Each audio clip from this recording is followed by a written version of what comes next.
Hello, fine citizens of YouTube. In this video, we're going to talk about Bret the Hitman Hart. Now, you have to excuse me. It's a little chilly here in Delaware. It's a little nippy there. It's going to be Christmas time coming up.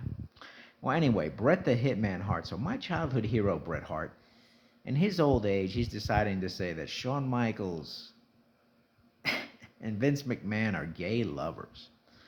Now, whether I think that is true or not is not the issue. I think Bret has, he's a little loopy. To my opinion as a grown man, if you and Shawn Michaels really have this level of heat, you should have had that fist fight 25 years ago, okay?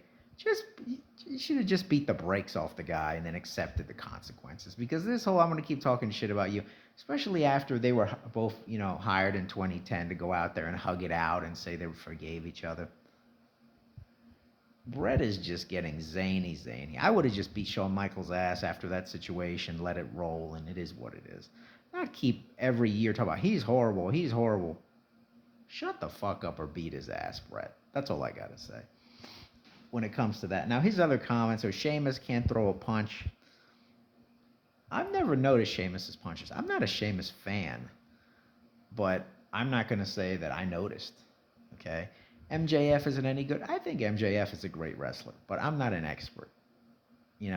Wrestling today looks very fake. Yeah, wrestling today looks more fake than it did in Bret's day. I agree with that. Definitely. Goldberg is a shitty wrestler. Yeah, that's kind of true. I agree with a lot of what Bret said, but this whole, Vince and Shawn are gay, even if they are, how does that change anything, Bret?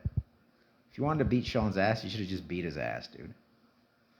If Vince McMahon wasn't a good person, well, I think you know of all people that Vince McMahon was not a good person. If anybody knows, it's you and Hulk Hogan. So, folks, what do you think about Bret Hart running his mouth about everybody and their brother? I respect Bret, but he's become zany in his old age. What do you think? The Hitman is loony, or the Hitman is just being honest? Put it in the comments.